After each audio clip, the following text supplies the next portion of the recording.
So hey guys, today I'll be doing another what if, and it will be what if the Flash was in Naruto. So what I'll be doing in this what if, right, is I'm gonna give a few options after this what if to what if the Flash went to other realities in the anime world, and you guys can decide if you'd like that later on or not. But for this what if, I'll do what if the Flash was actually in the Naruto universe and he was sent there. So the way this what if begins is we see in a dark cave a snake-like figure hunched over, seeming like he's doing some type of spell. But what he's doing is he's reading on a jutsu that is extra dimensional summoning. So using a few rare things in his world, he will be able to summon people from other dimensions who have the abilities or skills that he requires. The only problem with it is that a human life will have to be sacrificed. He will need an eye from a Hyuga and an Uchiha who has unlocked the 3 Tomoe Sharingan, and he will also need to sacrifice one of his arms. So for this what if, we'll say that Orochimaru manages to get an eye from a Byakugan from one of the Hyugas while no one was looking. We know he already had Sharingan because of what we saw with Shin Uchiha, so that was easy for him. Then, because he can just regenerate, he sacrifices his own arm, and he has to sacrifice someone's life, so he gets one of his soldiers and he brutally kills them for the jutsu to take place. The main drawback of this jutsu is once you summon the warrior that you're looking for, anyone in the proximity of that warrior will be able to pass through the summoning portal also and enter your reality. So after this, Orochimaru understands the rules of this jutsu in the ancient scroll he read, and he decides that he will need a warrior who will be able to defeat the Yellow Flash with Minato Sensei, because right now he's the strongest Hokage that anyone knows about, and he has the ability to defeat anyone in combat due to his sheer speed and power. So Orochimaru decides that he's gonna need a warrior who's as fast or even faster than Minato, so that he will be able to experiment on that warrior and create a super soldier army that will have the speed and the power needed to take over the whole ninja world and collect all the jutsu he will ever need.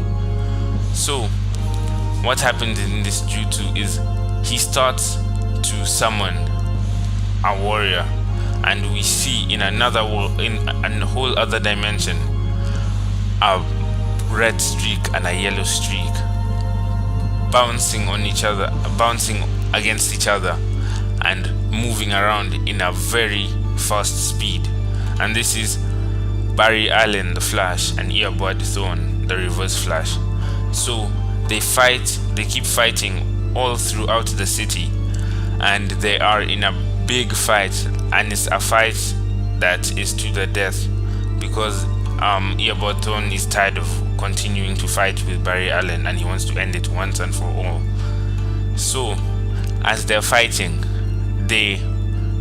both of them keep getting worn out and tired. They're both tired, but at the end of the day, they decided to put one final push into their fight, and they are gonna end it with one punch. And once their hands collide, they would have both died due to the sheer impact of that punch. But what happens instead is as soon as their fists are about to collide, we see a portal appear and suck them both in. And through this portal, we see the Flash and Earbud Thorn stuck looking around many worlds past an infinite amount of dimensions, just pass through their imaginations. They see a world with a man with two men with spiky hair in a wasteland about to fight.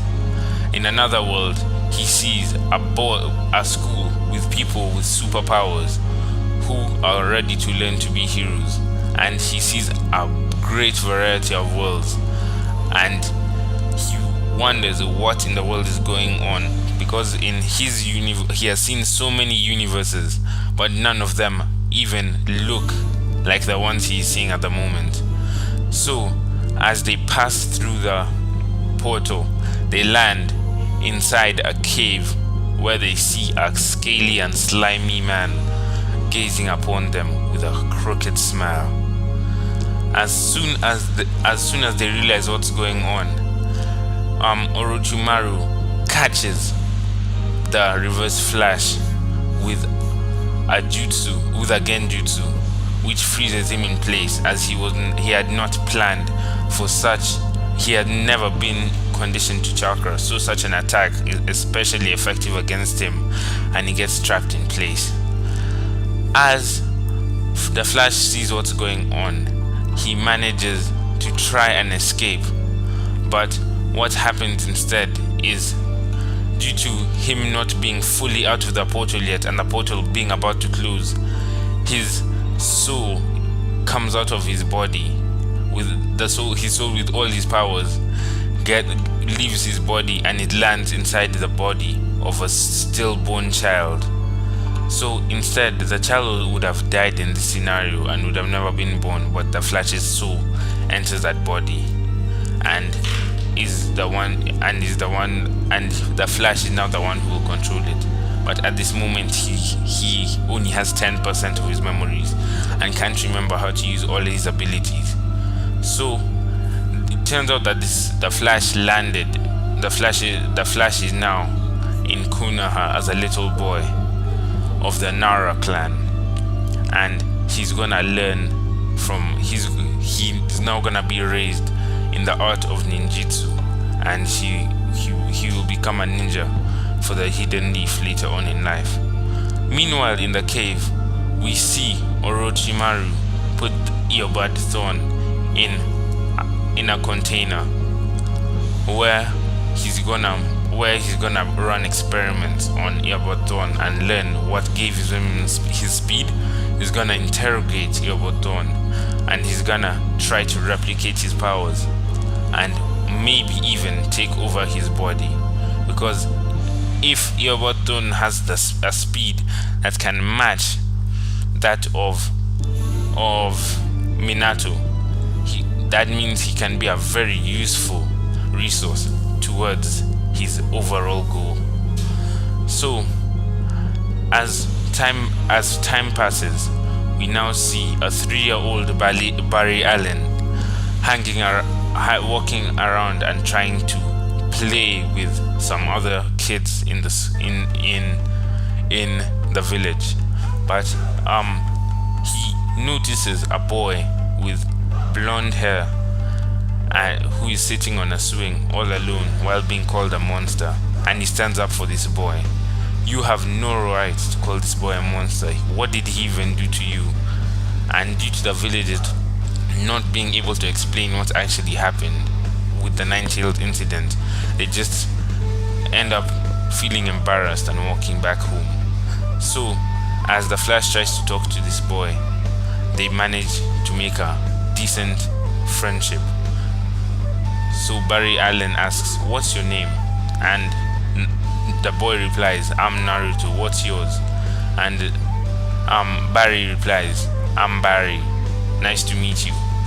Those guys, but Naruto seems kind of confused, because he's like, "Barry, I've never heard a name like that before. It sounds weird compared to everyone else's names in the Naruto world."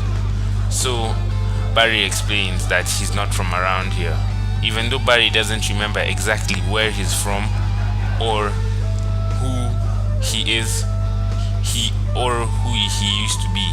he remembers two things in his brain at the moment.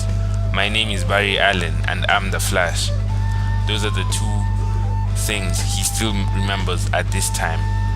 So the boys make a good friendship, and over time the bonds increase, and Naruto manages to open up and make friends with some more of the kids in the village. But that's where I'll stop it for right now. Later on, I'm gonna continue, and I'm gonna talk about how he would be in the village, and like how his shinobi training would go, and how the effect of the speed force during now that he's in Konoha, and if he still has the speed force or not. But all that will be explained in a later part. So guys, if this what if gets 7 likes also, I will continue it, and it will be hopefully it will be one of the nicer what ifs that I make, and I hope that you enjoy it.